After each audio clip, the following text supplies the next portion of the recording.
Questo spazio è realizzato in collaborazione con Fondazione CR Trieste.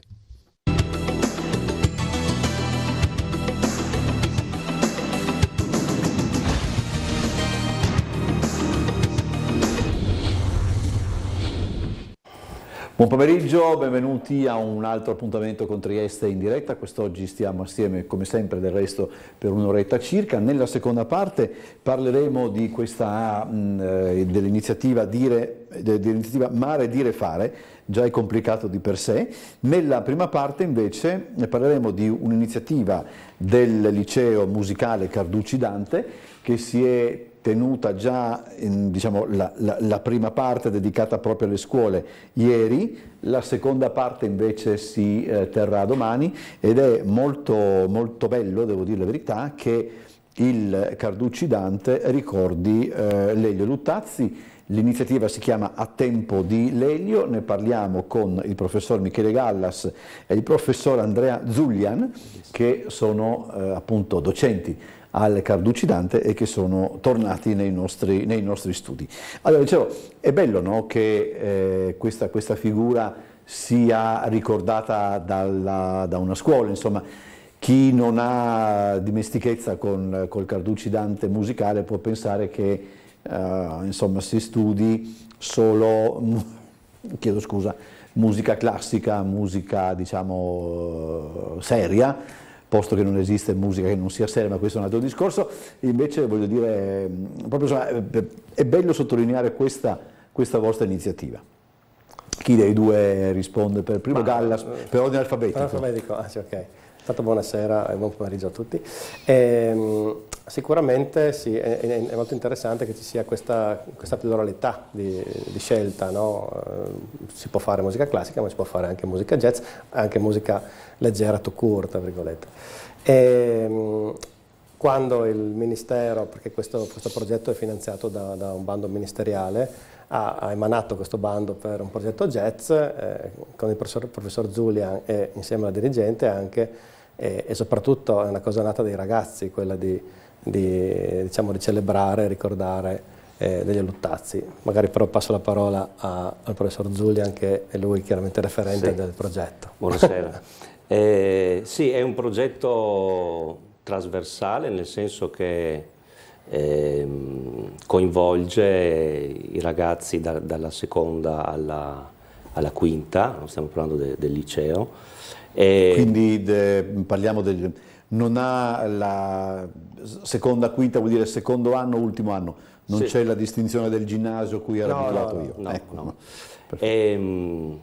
Diciamo i ragazzi hanno risposto tutti con molto entusiasmo e siamo contenti anche perché una figura che noi magari, insomma, che non siamo più giovanissimi, no? Luttazzi, insomma, la conosciamo, però effettivamente un ragazzo di 16-17 anni non è scontato, no? Certo. E quando hanno capito di cosa si trattava hanno risposto con molto entusiasmo.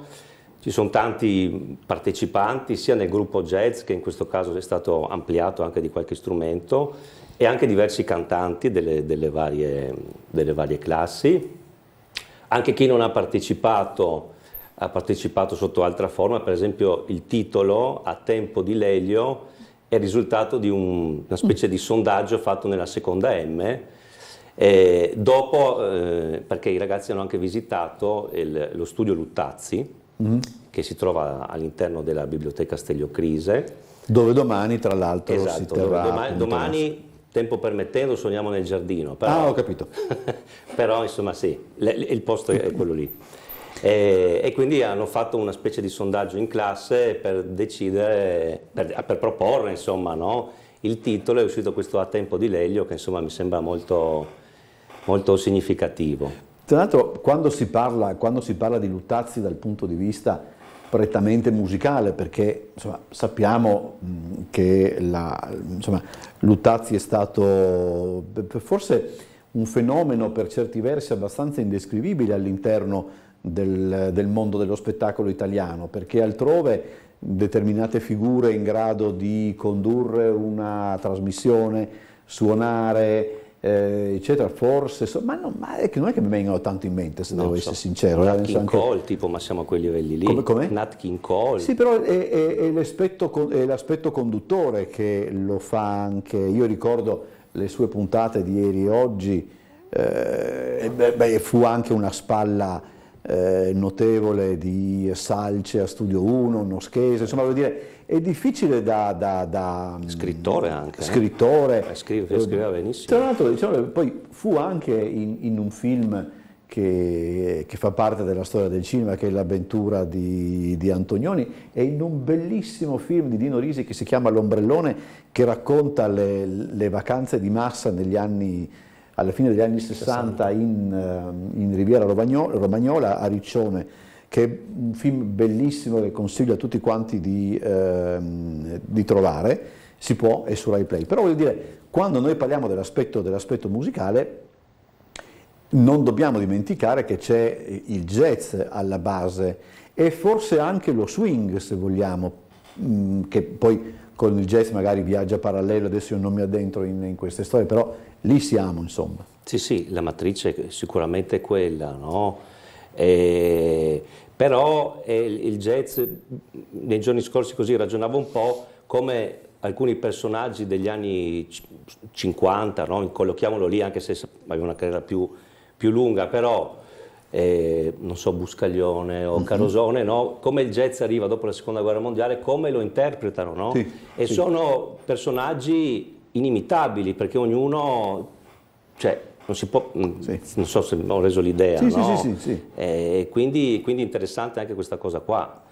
E lui, tra l'altro, dal punto di vista jazzistico, ha anche avuto questa esperienza con gli americani, almeno nei 3 anni in cui è rimasto qui, che è stata sicuramente formativa, anche perché siamo in un'epoca in cui le scuole di jazz non esistevano, no? Si imparava tutto sul campo, e quindi questi americani portavano gli arrangiamenti, portavano i dischi, portavano delle cose che molto probabilmente nel resto dell'Italia non c'era ancora, lo sarebbe arrivato dopo. E quindi abbiamo pensato, insomma, di anche attingere a questo fondo Luttazzi, che è presente nella biblioteca Stelio Crise, che fa parte adesso io non vorrei fare qualche gaffe, insomma, però è coordinato dalla Fondazione Luttazzi, e quindi abbiamo avuto accesso ai suoi spartiti che sono custoditi lì. Ah, ho capito. E quindi abbiamo fatto un lavoro in parte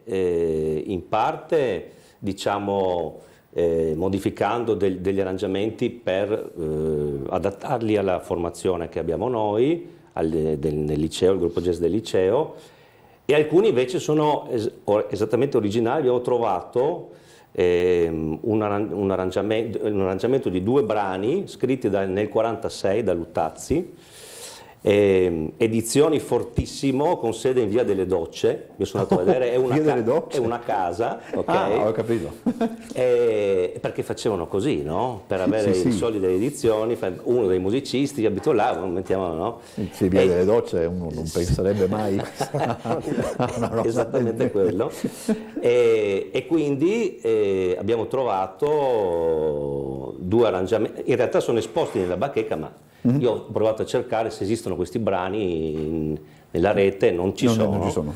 E quindi noi, insomma, li abbiamo così tirati fuori dalla naftalina, diciamo. Sono degli inediti, quindi. Insomma. Praticamente, e sono degli arrangiamenti per un gruppo di 7 musicisti, quindi sezione ritmica più 3 fiati, con gli arrangiamenti originali di Aurelio Luttazzi, dove gli assoli sono scritti per tutti gli strumenti, quindi già dà una idea della sua competenza, diciamo, di arrangiatore, scrivendo proprio gli assoli per tromba, per clarinetto, per sassofono. Era anche molto giovane, perché... Era molto giovane, e con anche soluzioni armoniche molto moderne, che forse anzi negli altri spartiti successivi io non ho trovato, magari esistevano anche noi, no. Cioè lì è praticamente una dotazione di non so quanti centinaia di brani, e noi abbiamo cioè non possiamo fare tutto, insomma. E fra cui uno l'abbiamo registrato alla Casa della Musica, che è quello che non so se lo abbiamo oppure no. Miramare Club si intitola. Perché c'è qualcosa dalla regia? Forse sì. No, questo non sicuro.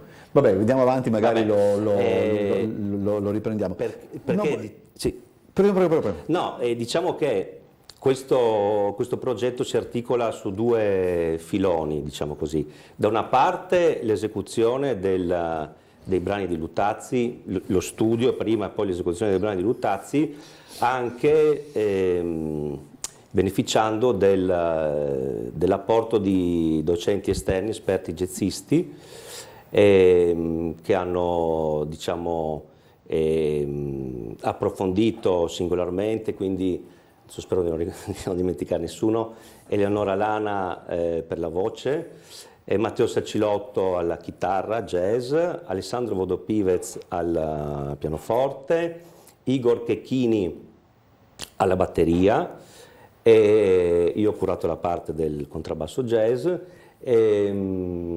e poi abbiamo avuto Riccardo Pitacco che ha appunto sistemato gli arrangiamenti per il gruppo. Ecco, professor Gallas, che cos'è? Mi chiarisca, perché io qua è una di quelle cose che non riesco a... Che cos'è esattamente un arrangiamento? Allora, un arrangiamento fondamentalmente è un adattamento di un brano preesistente per un nuovo organico, fondamentalmente. Cioè, non so, per esempio, un brano per pianoforte può essere arrangiato per un gruppo di ottoni. Ho capito. E può essere arrangiato anche, per esempio, a livello... Oppure anche, diciamo, nel mondo della musica leggera, ecco, per arrangiamento si intende, non so, Ennio Morricone, per esempio, faceva questo lavoro all'RCA, gli arrivava la melodia dall'autore della melodia e sotto costruiva l'arrangiamento con vari strumenti, cercando armonie. Ecco. Ma può essere anche un arrangiamento, come posso dire, studiato anche per un cantante?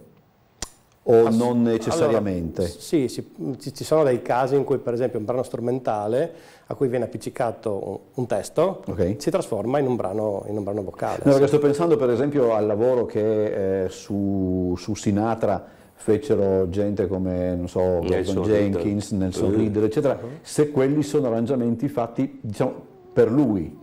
Può essere? Assolutamente sì. Sì, si può costruire, anche perché tendenzialmente cosa succede? Se tu scrivi per il cantante X, in questo caso Sinatra, utilizzi un set di strumenti attorno alla voce che ben si adattano alla voce al timbro della voce.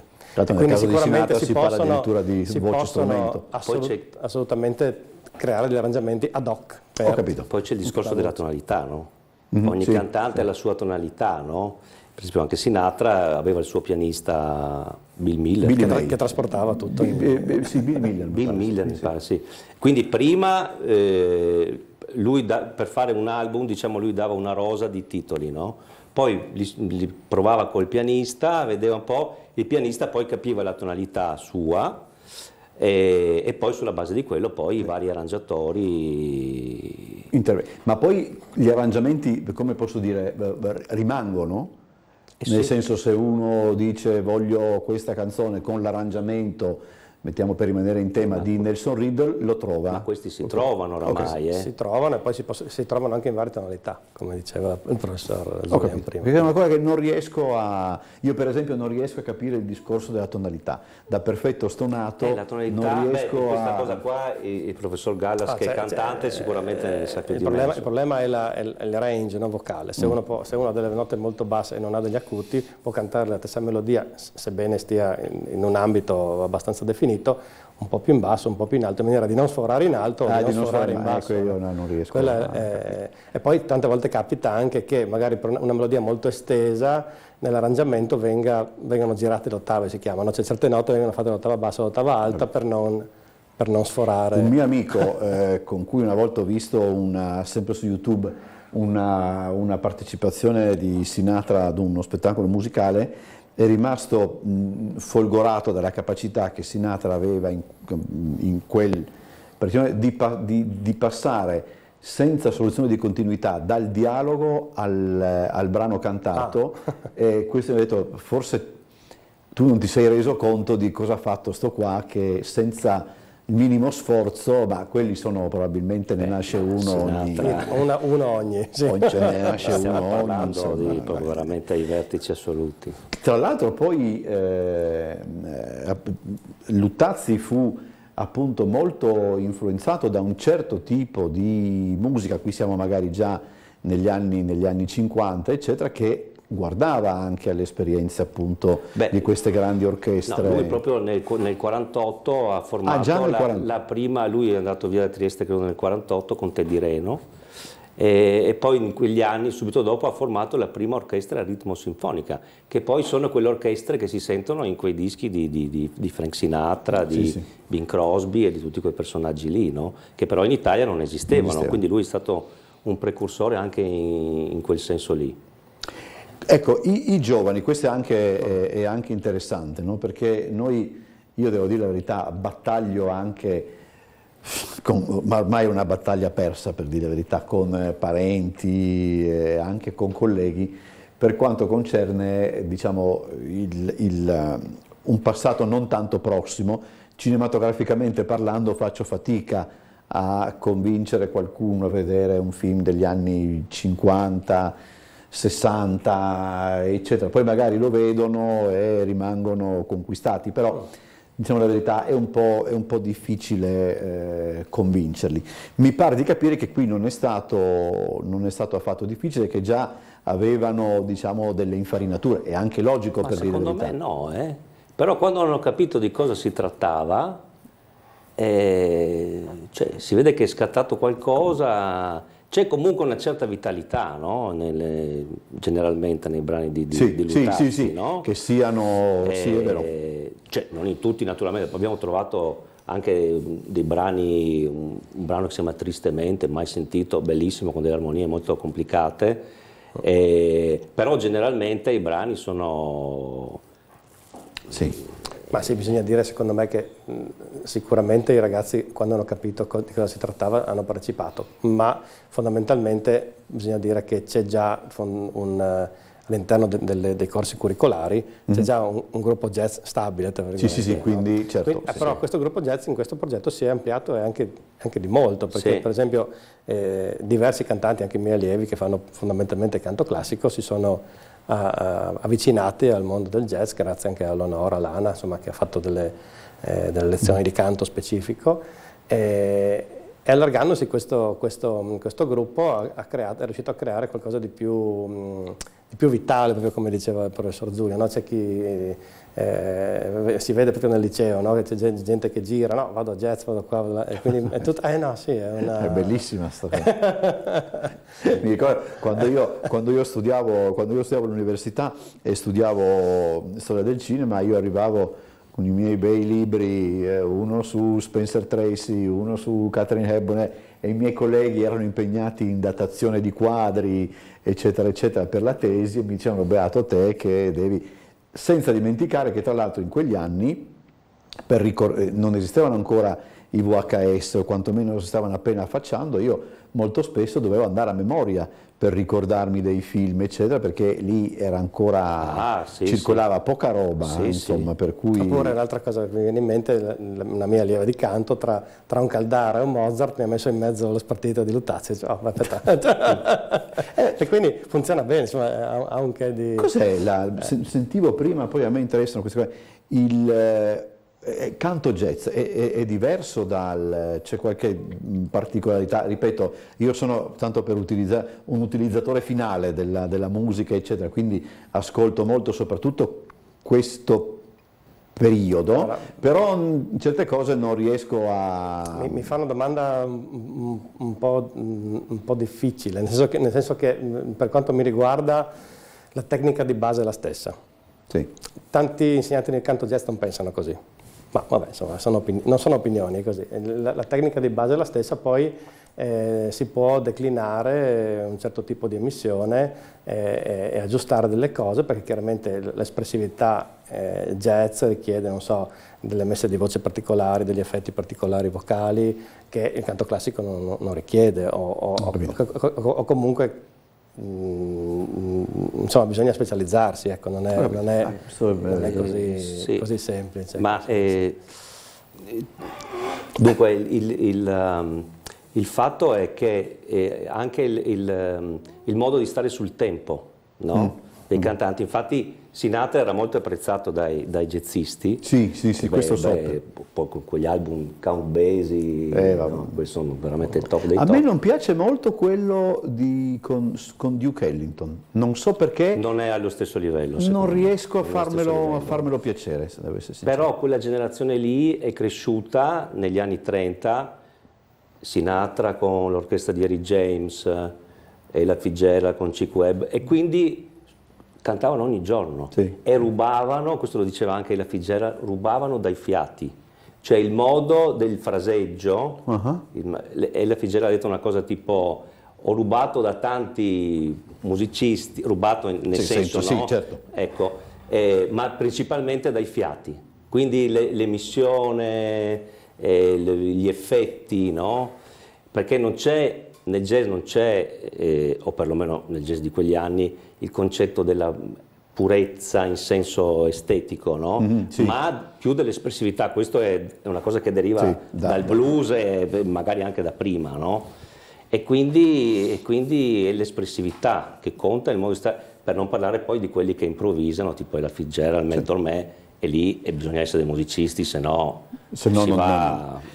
Tra l'altro sempre su YouTube si può anche trovare quel meraviglioso duetto di Sinatra e la Fitzgerald che cantano The Lady is a Tramp negli anni 60, e poi dopo a una cerimonia negli anni 90, lei erano gli ultimi anni, la cantano nuovamente, benché fossero passati 25-26 anni, rimane una certa emozione a vedere questi due che dovevano andare d'accordo. Io penso, se avessero fatto un disco assieme, penso che sarebbe, però dopo sono cose che non succedono, magari chissà per quale ragione. Ecco, tornando a Luttazzi, c'è il problema, diciamo così, ma non è un problema, nel senso che c'è il problema del Can de Trieste, no? Cioè quel brano lì, che tra l'altro non lo ha minimamente, cioè non è che per via del Can de Trieste ci si dimentica appunto di, non so, com'era quella Souvenir d'Italie, piuttosto. Quello facciamo, Souvenir d'Italie. O anche, credo che lui sia l'autore di Una zebra pois, o Tintarella di Luna, una di Mina, una di queste due, Una zebra pois. Ecco, però insomma rischia il Can de Trieste di surclassare le altre. Sì, nell'immagine vuole dire. Il fatto ha anche delle sue qualità, il Can de Trieste, però sicuramente è un brano popolare, no? Sì. Ed è un peccato che magari Luttazzi venga presso così, alcuni no? rimane quello del Can de Trieste, perché veramente è un musicista, come dicevo prima, già questi arrangiamenti di quando aveva 23 anni, e poi le canzoni hanno sempre una competenza armonica, un senso melodico veramente. Lui si è ispirato molto a tutti i grandi compositori americani, no? Rodgers and Hart, Cole Porter, tutti questi, e ha assimilato talmente bene il linguaggio che veramente, cioè, ci sono dei pezzi veramente che sono molto belli, e anche quando ha scritto il testo c'è sempre un qualcosa, un punto, cioè, interessante, non è mai banale. Io ecco. Poi non so se sia sua, però quantomeno nel disco mio, nel 45 che avevo io del Can de Trieste, a me piaceva tantissimo il lato B, che si chiamava L'Ottimista. Ah, me lo ricordo, sì. A lui non piaceva, io una volta ho avuto modo di intervistarlo ed è stato veramente molto di una cortesia estrema, perché pensate che mi ha raccontato fuori dall'intervista, mi ha spiegato come si lavorava con il quartetto Cetra. mi dice se ha tempo glielo spiego, ho detto accidenti se ho tempo. E a lui non piaceva tanto l'ottimista, non so perché, non era una delle sue favorite, però io trovo che sia di un'ironia e di una cattiveria veramente, veramente... È molto sottile, una persona molto intelligente. Questo appuntamento si tiene, dicevamo appunto domani, il 24 di maggio, alle 18:30 alla Biblioteca Statale Stelio Crise di Largo Papa Giovanni. Ieri c'è stato invece un appuntamento per le scuole al Teatro Miela. Chiudiamo un po', ci abbiamo verso la conclusione, manca ancora un po' di tempo però, parlando proprio di questo, no? Cioè che voglio dire, per voi certamente è uno dei core business del vostro lavoro e del lavoro del liceo musicale, però a me interessa anche sottolineare questo, no? Come forse nel nostro paese per troppo tempo si sia portati a classificare la musica a secondo, musica classica, musica leggera, musica non so, sinfonica, lirica ed altro. A teatro si classifica la commedia, il dramma, la tragedia, stesso discorso per il cinema, e delle volte gli aggettivi purtroppo costituiscono già una sorta di classifica. Sappiamo benissimo che il teatro leggero delle volte è molto più difficile del teatro drammatico e così costruire una commedia cinematografica è molto più difficile di costruire un dramma, eccetera. Ripeto, è proprio bello che voi lavoriate anche sulla musica che si ascolta, adesso magari non è che lo dico perché per far capire che io ho Spotify, ma comunque anche sulla musica che tutti quanti fischiettano, insomma, perché poi la musica che tutti quanti fischiettano derivi da quello che c'è stato prima è un altro discorso, però è bello che vi occupiate di questo. Sì, no, è assolutamente interessante e denota un po' l'eclettismo che vuole in qualche maniera avere il liceo musicale, quindi non solo musica classica sì, ma anche altre possibilità, insomma, sicuramente. Non so, pensavo per esempio, parlo per quanto mi riguarda, insomma, negli ultimi anni le ragazze che ho diplomato come cantanti hanno sempre portato dei programmi che sì, avevano delle parti classiche, quindi arie d'opera o arie da camera, ma anche arie da musical e anche pezzi di musica leggera, insomma. Quindi ha un'idea un po'... È la cosa più po' eclettica della questione, anche perché penso che il liceo musicale possa dare alla fine un indirizzo all'allievo che poi svilupperà, non so, il conservatorio, sarà lui che... Esatto, no? Far capire esiste anche questa cosa qua, no?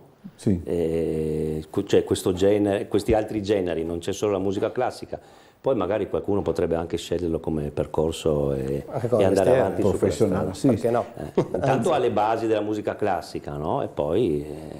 Che poi, sì, diciamo, bisogna sottolineare anche questo, la musica classica è alla base, anche adesso io non lo voglio prendere, anche siccome lo consumo una persona intelligente, alla base di Fedez c'è la musica classica, ecco, insomma è inutile che poi lui la declini in un modo tutto suo, eccetera, però si parte da quello, ecco, insomma, alla base di Pollack c'è anche Caravaggio, per dire, poi dopo il percorso, se il percorso è portato avanti intelligentemente... certo, dopo ognuno riflette la sua personalità. È forse più difficile da comprenderlo, da farlo proprio dai non addetti ai lavori. Io noto che c'è una rigidità anche all'interno proprio degli stessi generi, no? Da chi non è dentro, ed è un po' paradossale. È un po' fondamentalmente lo schema della nostra società, quello di voler per forza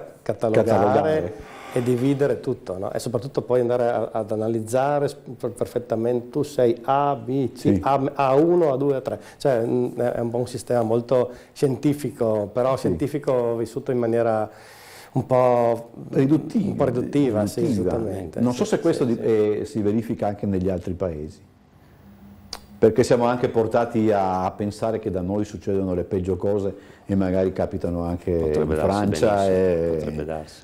tanto per dire, insomma. Allora, ricordiamo...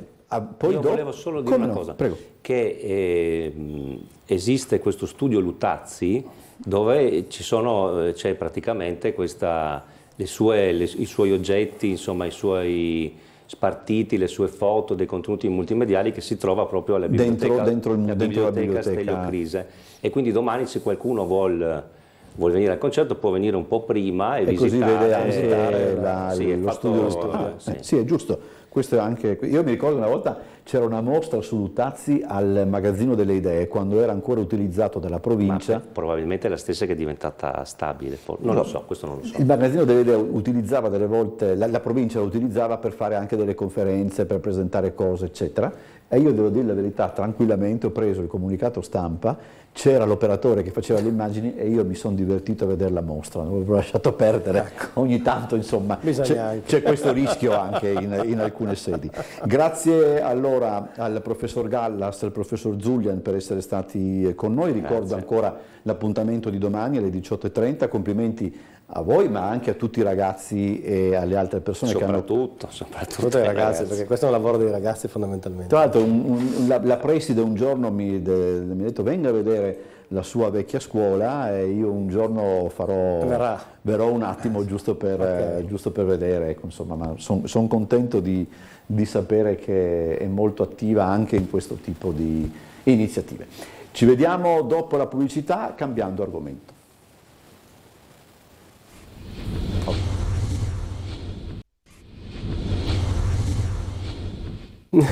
Seconda parte di questa puntata di Trieste in diretta, parliamo di Mare, Dire, Fare, che inizia anche in questo caso domani e durerà fino all'8 giugno. Siamo arrivati alla terza edizione, i nostri ospiti sono Lorenzo Peter Castelletto dell'area marina protetta di Miramare e Nicole Pillepic, che ringrazio per essere... Lei è la prima volta che viene nei nostri studi, lei invece già... Terza volta, e ogni anno viene per... Sì. Ho una scadenza regolare. Parliamo intanto di Mare, Dire, Fare. Che cos'è? Tanto è difficile da pronunciare perché uno viene più facile dire Mare, Fare, ma insomma Mare, Dire, Fare. Okay. O cambiate ogni anno la disposizione? No, è sempre così, Mare, Dire, Fare, okay. sempre così. No, Mare, Dire, Fare è il Festival dell'Oceano, è la terza edizione appunto di questo festival organizzato dall'area marina protetta di Miramare e da OGS, l'Istituto Nazionale di Oceanografia e Geofisica Sperimentale appunto di Trieste. Ed è un festival dove appunto vogliamo parlare di mare, far conoscere il mare attraverso soprattutto il mezzo divulgativo dell'arte. Quindi nelle altre edizioni, nella prima e la seconda, abbiamo creato delle mostre e anche quest'anno andremo a creare sia una mostra di arte e scienza sia anche un ecopercorso artistico. Un eco per quello è curioso, insomma, poi casomai dopo se ne occupa lei. Io ho fatto da curatore, però Nicole è una delle artiste della mostra. Della mostra, ecco qua. Esatto. La mostra in che cosa come si svolge, insomma, che cos'è? Allora, l'ecopercorso è fatto apposta per sensibilizzare le persone nei confronti dei rifiuti che arrivano purtroppo a partire dalle nostre strade ma anche dalle case e arrivano fino al mare. Purtroppo noi attuiamo delle volte inconsapevolmente oppure in maniera dolosa dei comportamenti che poi ledono il mare. In questo caso noi vogliamo proprio dare risalto ai tombini, che in questo caso sono il confine che separa la città e i nostri comportamenti dal mare, perché purtroppo la città è, a partire dalle strade ma anche dagli scarichi, no, delle nostre case ad esempio, tutti quanti i rifiuti che possono essere mozziconi di sigaretta, possono essere mascherine, possono essere anche oli esausti o detergenti, arrivano purtroppo al mare, dove lì effettivamente vanno a incidere sulla biodiversità e sull'ecosistema intero. Abbiamo visto anche delle immagini spaventose soprattutto per quanto concerne la plastica, sono queste isole di plastica che non so esattamente in quali posti, però fa veramente paura. E quindi l'ecopercorso come si sviluppa? Allora, il punto di partenza è, diciamo, il retro della chiesa di Sant'Antonio. Ok. Si sviluppa per tutto quanto il canale, quindi arriva diciamo fino al metà del canale sì, di Ponte Rosso. Sì, e si sviluppa in 21 opere in totale, quindi alcune 7 sono mie, le altre 7 sono degli altri 2 artisti, Bernardino Not e Laura Galeazzo, okay. Che tra l'altro salutiamo e ringraziamo. E, sì, quindi approfitto per mostrare, sono fatte così, sono queste, abbiamo anche un bellissimo volantino con tutte quante le opere che se volete avrete la possibilità di vedere in loco. E sono appunto in formato quadrato proprio per ricordare un po' la forma dei nostri tombini e indicano la direzione del tombino. Quindi l'idea è quella di mostrare un po' quello che si vede accadere nel mare. Sono già state posizionate? Sì, Sì, le abbiamo ieri posizionate mattina. ieri. Ok, Esatto. casomai allora magari domani faremo Un salto. un saltino per farle, Certo. per farle vedere. E laddove invece l'altra mostra è quella di cui, Quella fotografica, esatto. di cui vediamo le immagini, è più classica, diciamo. È una mostra più classica, però non è una mostra di fotografia banale, perché io la chiamo mostra fotografico divulgativa, perché in realtà è un progetto che è partito più di 2 anni fa e che appunto da 2 anni raccolgo tantissime informazioni su questi organismi che vivono nell'ambiente di marea. Questo ambiente è un ambiente appunto che si trova Cos'è un ambiente di marea? L'ambiente di marea è quel territorio che si trova sulle rive del mare e che si trova appunto tra l'alta marea e la bassa marea. Quindi è un habitat molto particolare perché a un certo punto della giornata può essere emerso, può essere a contatto con l'aria, con l'atmosfera, ma qualche ora dopo può essere sommerso. No? A seconda appunto delle maree. La cosa interessante è che all'interno di questo habitat c'è vita, ce n'è veramente tanta, tantissima biodiversità, sia animali che piante, e la cosa interessante è che hanno sviluppato, evoluto degli adattamenti comportamentali ma anche anatomici per poter vivere in questi due mondi, il mondo marino e il mondo emerso. Tra l'altro io vengo accusato dalle persone che mi conoscono di non essere particolarmente sensibile ai fenomeni naturali. Insomma, penso poi dopo che ognuno scelga la sensibilità che gli convenga, però io mi ricordo che nel 1987, e ancora me lo ricordo, io ho visto l'arrivo delle maree a San Malo dai Torioni, ed è uno spettacolo impressionante perché la marea arriva praticamente da tutte quante le parti. Tu sei su questo Torione, ti arriva davanti, ti arriva anche di parte,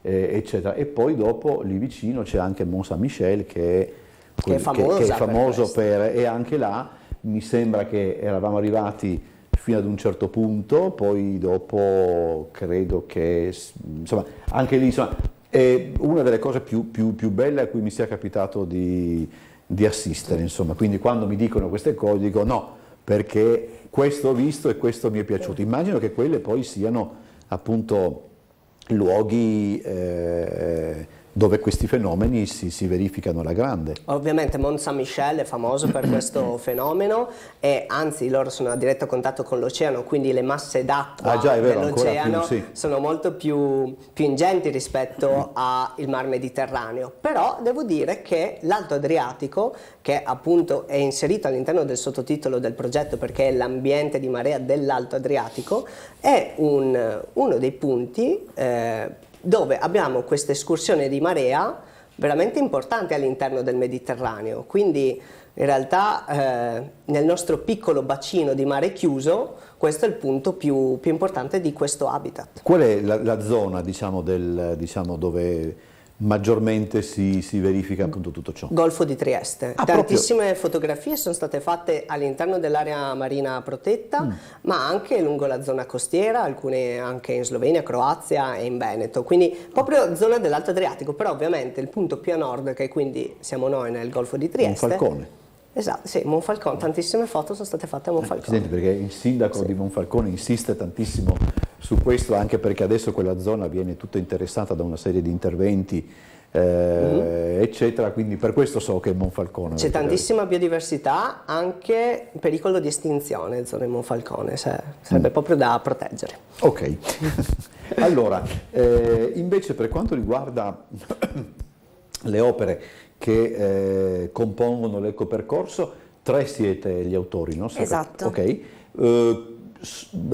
Ci sono degli stili differenti? Come vi siete divisi anche il percorso, se vogliamo? Allora, diciamo che siamo stati obbligati, insomma, l'idea era quella di rappresentare 7 diversi ambienti, o forse meglio dire 7 diversi temi, o meglio ancora destinazioni d'uso del rifiuto. Bisognava declinare questa cosa nei confronti dei diversi tipi di rifiuti che possiamo trovare, quindi per esempio le solite mascherine, abbiamo detto, i mozziconi, quelli lì veramente ce n'è a bizzeffe, ma anche per esempio abbiamo parlato anche piccoli pezzettini di polistirolo che si trovano dappertutto. Che è il rifiuto che troviamo maggiormente nella spiaggetta protetta dell'area marina. Polistirolo. Sì, tantissimo polistirolo. Anche pezzi di vetro, insomma veramente ce n'è di tutti i tipi, tutti i colori. Quindi sì, abbiamo dovuto distinguere queste 7 diverse tipi di ambienti o destinazioni d'uso, e quindi abbiamo rappresentato ognuno di noi, per un totale di 7 opere a testa, l'ambiente, cosa abbiamo fatto? Fondale sabbioso, fondale roccioso, la colonna d'acqua e le correnti, la rete trofica, che è anche il cibo che noi mangiamo. Molto difficile anche da rappresentare, perché è particolarmente concettuale, no? Gli ambienti li vediamo tutti, sappiamo un po' tutti che tipo di ambiente è, invece cose più concettuali, no? Come effettivamente la rete trofica o le correnti, è più difficile da rappresentare. Tra l'altro, manca le praterie praterie anche di piante marine, il Posidonia per esempio. Tra l'altro, per una pura combinazione, oggi abbiamo visitato per Trieste d'Arte di questa settimana, abbiamo visitato una mostra che è al primo piano del mercato coperto, di un artista di origine brasiliana, che anche lei, per sensibilizzare anche sulla questione dell'inquinamento, della plastica eccetera, in alcune opere ha proprio messo su tela quello che raccoglieva, quello che si raccoglie lungo le spiagge eccetera. Addirittura in alcuni casi si raccoglievano in alcune spiagge bossoli di proiettili, addirittura, cioè robe le più incredibili, proprio un po' magari, cioè, mi auguro che sti bossoli arrivassero dal mare, cioè, non vedo che uno va a sparare in spiaggia, però vuol dire, molto spesso noi non ci rendiamo nemmeno conto, appunto, i nostri comportamenti, non ci rendiamo conto che gettando qualche cosa in mare poi arriva anche nelle spiagge, oppure si deposita, e per certi aspetti ancora peggio. Sì, in realtà quando siamo andati a porre questi adesivi ieri mattina abbiamo visto proprio con i nostri occhi anche i tombini dove abbiamo posto questi adesivi. Devo dire, erano pieni di rifiuti, quindi in realtà sì, bisogna stare attenti quando andiamo al mare, quando andiamo a Bargola riguardo i nostri rifiuti, nel senso metterli nel cestino, però dobbiamo stare attenti anche quando siamo in città. Infatti il titolo di questo ecopercorso è "Il mare inizia in città", perché è effettivamente così. No? Cioè, i tombini sono un diretto collegamento con il mare, quindi anche se il rifiuto non è volontariamente gettato nel tombino, ma anche accidentalmente, è un problema, no? Quindi bisogna sempre stare attenti per quanto riguarda appunto questi comportamenti. Ecco, l'idea di sottolinearlo sempre più, no? Riuscite a capire se e quanto penetra nelle coscienze in qualche modo? Allora, personalmente questa è la prima volta come progetto dove parliamo di questo, però in realtà i miei colleghi dell'area marina protetta fanno tantissimi workshop, tantissime lezioni sia a bambini che a famiglie, e devo dire che questa cosa penetra. Ovviamente è più facile raccontare questa cosa ai bambini, che poi trasportano la nozione ai genitori. Questi sono talebani poi dopo i bambini. Controllano tutto dopo. Sì. Quello sì, assolutamente sì.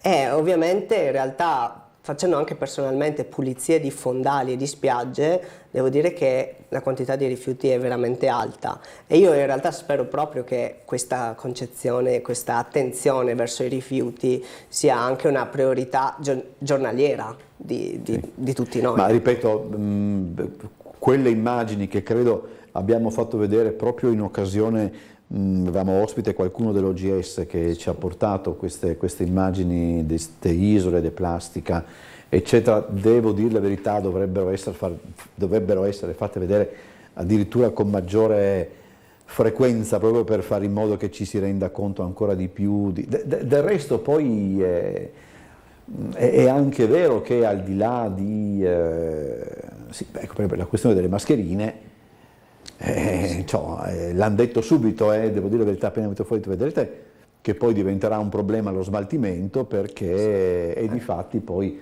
l'incoscienza della gente. Sì, ma anche la sbadatezza, cioè non è solo l'incoscienza, è proprio il non essere accorti dei propri oggetti. Dei propri oggetti. Assolutamente.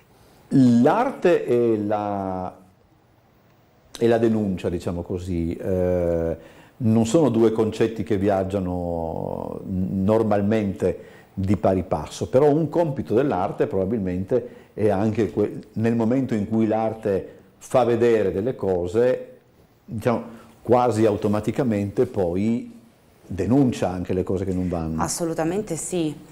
Questo tipo di opere è fatta apposta proprio per prendere questo concetto, questa idea, e cercare di vederla in un altro modo, perché in un certo senso parlare di queste cose può risultare ad alcuni, lo dico senza problemi, aria fritta. Sì. Invece proprio vedere queste cose letteralmente con i propri occhi fa la differenza, specialmente nella propria città. Come diceva anche prima Lorenzo, andare a allestire tutta quanta la zona del percorso e trovarsi effettivamente il tombino che mostra con la freccia il rifiuto che effettivamente c'è, non è nemmeno voler nascondere qualcosa. I rifiuti ci sono e fanno parte della nostra quotidianità. Poi il discorso delle mascherine, io dico questa cosa in maniera personale, la questione era un po' particolare, insomma non si poteva fare altrimenti, è stata veramente un'emergenza, quindi a quel punto accetto quel tipo di rifiuto in un certo senso. Io prima di mettermi a fare qualsiasi tipo di bozzetto sono andata a farmi un bel giro per città e a vedere che cosa c'era in giro. Primo posto mozziconi, sempre. Quello sempre. Sì. Quelli lì hanno proprio la misura giusta per entrare nei tombini, quindi se anche, sì. non ci vuole neanche troppo, no, per farli arrivare lì. Però abbiamo trovato di tutto, vabbè, a parte i fazzolettini, adesso mi viene in mente il periodo di gelato, no? Queste cose qui, però alcune cose anche sono un po' più biodegradabili, no? Un po' più semplici, altre cose non si degradano o peggio, come le plastiche, diventano microplastiche e a quel punto vanno a finire nella catena, anzi nella rete trofica alimentare. E poi, sì, ecco, diciamo la verità, anche poi molti pesci poi le ingurgitano e quindi sì, si accumulano, arrivano anche a noi. Sì, arrivano anche a noi. Invece, proprio questa è la mia curiosità, facendo la pulizia dei fondali, che cosa vi è capitato di trovare di incredibile? Allora, molto di incredibile, rifiuti, ma soprattutto bottiglie di vetro, birra e vino. Era la pulizia dei porti, della zona dove magari appunto si va a bere, poi, poi si lancia la bottiglia, quindi e non ne è ho trovati tanti. E non è che non ci siano che non ci siano bottini o no, cestini, ce ne sono, quindi insomma lì è proprio uno che sì, da quel punto di vista diciamo, sì, può essere giudicato in un determinato modo, effettivamente. Il Mare Dire Fare si compone di questi due appuntamenti, ce ne sono altri lungo cosa sono, 2 settimane? Sì, perché Mare Dire Fare, Festival dell'Oceano, inizia domani, il 24 maggio, ma si conclude il 10 giugno, quindi di sabato, e durante queste settimane ci sono tantissimi eventi, sia workshop per giornalisti, ma tantissimi eventi anche gratuiti per bambini e famiglie. Ci sono anche presentazioni di libri e durante questo periodo abbiamo anche 2 importanti anniversari. C'è il mio compleanno il 3, ma non è un compleanno tondo ancora, per cui No, a parte gli scherzi. No, abbiamo il 50° anniversario non dell'area marina protetta, ma della zona antistante il castello, la zona d'acqua intorno al castello come zona protetta. Infatti il 28 maggio del 1973 il WWF Italia per la prima volta ha in concessione questa zona di acqua per creare un parco marino per la protezione. Domenica sono 50 anni. Esatto. Okay. E infatti sia sabato che domenica abbiamo degli eventi gratuiti in Bioma, che è il biodiversitario marino, il museo dell'area marina protetta di Miramare, quindi all'interno delle ex scuderie del parco di Miramare. Già sabato? Sì. Ok, perfetto. Poi successivamente abbiamo anche il 270° anniversario della fondazione della scuola di astronomia e di navigazione voluta da Maria Teresa d'Asburgo per l'ampliamento del porto di Trieste. Ovviamente per avere un ampliamento del porto bisognava avere una scuola per imparare appunto a navigare. A muovere, certo. E quindi da questa idea appunto c'è... Questo quando è l'anniversario? Questo l'8 giugno. L'8 di giugno, ok. L'8 giugno. E l'8 giugno c'è anche... È anche la giornata mondiale degli oceani. Quindi abbiamo anche questa giornata qua. Inoltre il 5 giugno invece c'è la giornata mondiale dell'ambiente. Ok, devo dire la verità, ma questa è una mia, perché ne discutiamo spesso, ogni giorno una giornata mondiale di qualche cosa, quindi bisogna anche un po' che vada, non so, la giornata mondiale di questo, di quello, di quell'altro, poi parecchie cose sono anche patrimonio dell'UNESCO, per cui io mi domando se a questo punto non sia più... come dire, forse risalta di più ciò che non è patrimonio dell'UNESCO, ma insomma, queste sono cose di cui appunto... Aggiungiamo una cosa, il Festival Mare Dire Fare è stato organizzato perché quest'anno, cioè in realtà dal 2021 al 2030, è il decennio degli oceani. C'è anche il decennio. Proclamato anche dall'UNESCO, quindi era giusto per inserire questa cosa. Vabbè, insomma, poi, per l'amor di Dio, insomma, poi dopo sono sempre... mi interessa molto appunto il coinvolgimento, l'abbiamo già sottolineato, ma il coinvolgimento del mondo dell'arte, perché come abbiamo discusso anche nella mezz'ora precedente, ormai non ci sono più barriere, nel senso, una volta magari gli ambiti potevano sembrare distanti e procedere parallelamente senza mai incontrarsi, ma mi pare di capire che sempre di più la scienza ha bisogno dell'arte e l'arte in qualche modo giustamente si presta anche a mettersi a disposizione, insomma. Ma se io penso arte e scienza mi vengono in mente i libri botanici, quelli molto molto vecchi. In realtà l'arte è sempre stata parte della scienza. C'è una mostra anche a Miramare, no? Di botanica all'interno del castello, Ars Botanica se non mi sbaglio. Esatto. Sì. Anche per pochi giorni, mi pare che chiude, mi sembra proprio verso il 10 di giugno, non vorrei sbagliare, ma credo sia ancora per pochi giorni, quindi chi volesse vada a vedere. Sì, c'è questo rapporto che... Sì, secondo me, almeno a vederlo, c'è sempre stato, no? Un collegamento tra arte e scienza, perché l'arte viene incontro alla spiegazione, quindi c'è sempre stato questo coinvolgimento in realtà.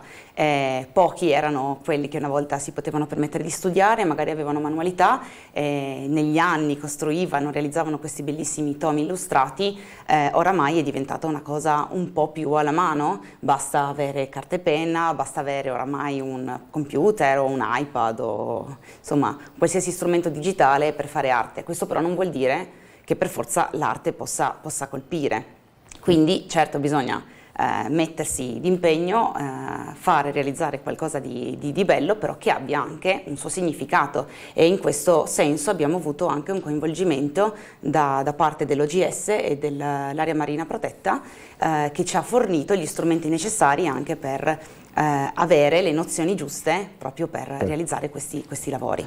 Perché c'è un workshop per giornalisti?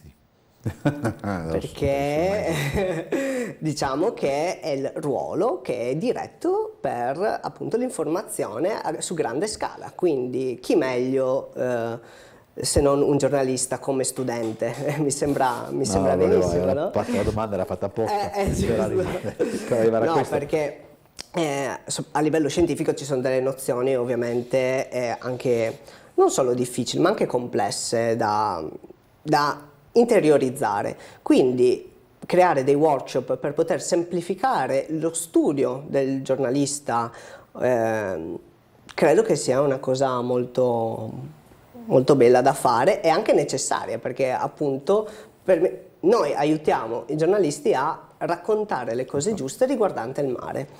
Quindi il rapporto giornalismo-scienza, non tanto giornalismo scientifico, ma giornalismo-scienza, credo debba essere un po' ricostruito dopo quello che anche la nostra categoria ha combinato durante il periodo pandemico. Io credo che c'è stata, diciamo, mi ricordo, insomma, un po' una certa, il combinato disposto del protagonismo di alcuni personaggi, non personalità, e della necessità poi di alcune testate di essere per forza di cose non tanto sul pezzo, ma forse ha un pochettino compromesso quello che si andava realizzando precedentemente, quindi bisogna secondo me recuperarlo. Basta modificare un termine delle volte che fa veramente la differenza. Sì, credo che lì dobbiamo, non so se è accaduto, penso di sì, purtroppo anche negli altri paesi, ma quello che si è visto in questi ultimi anni è stato un pochettino preoccupante da questo punto di vista. Allora ricordiamo, perché poi abbiamo detto appunto sì dell'ecopercorso che è a disposizione, insomma, no? Non è che poi dopo alla sera le portate via e le riponete il giorno dopo. No, abbiamo un hub per l'ecopercorso che è la sala FIT che è dietro Piazza Unità. E lì cosa c'è? Lì abbiamo appunto le opere dei tre artisti messi su cartellone, in più c'è anche un'opera dell'artista Elisabetta Milan che utilizza sempre i rifiuti per creare invece delle sculture, delle installazioni, e vedremo anche quelle in zona Ponte Rosso. E invece per quanto riguarda l'altra mostra, quella sull'ambiente di marea? L'ambiente dentro e fuori dall'acqua, l'ambiente di marea dell'Alto Adriatico, invece la troviamo nella sala TCC, Sala Trieste Città della Conoscenza, all'interno della stazione ferroviaria di Trieste. Domani abbiamo l'inaugurazione alle 5 di pomeriggio e poi sarà aperta fino all'11 giugno, che quindi è la domenica. E la cosa interessante è che durante i weekend abbiamo le visite guidate gratuite, quindi le persone possono attraverso un QR code iscriversi alla visita guidata e appunto ci saremo noi e lo staff di WWF Young che appunto presenteremo la mostra. Il QR code è quella diavoleria che si inquadra col cellulare, che è collegato a internet. Vogliamo ricordare anche gli appuntamenti per il percorso guidato? Esatto, per il percorso guidato il giorno successivo, quindi il 25, avremo sia alle 10 di mattina che alle 16 di pomeriggio, alle 4 di pomeriggio, un percorso di un'oretta appunto spiegato, quindi racconteremo le opere dei 4 artisti e anche la problematica appunto dei rifiuti proprio in loco. Grazie allora a Nicole Pillepic e a Lorenzo abbia pazienza, a Lorenzo Peter Castelletto per essere stati con noi, buon lavoro. Grazie mille. E noi ci vediamo domani come sempre alle ore 18. Buona serata a tutti e arrivederci.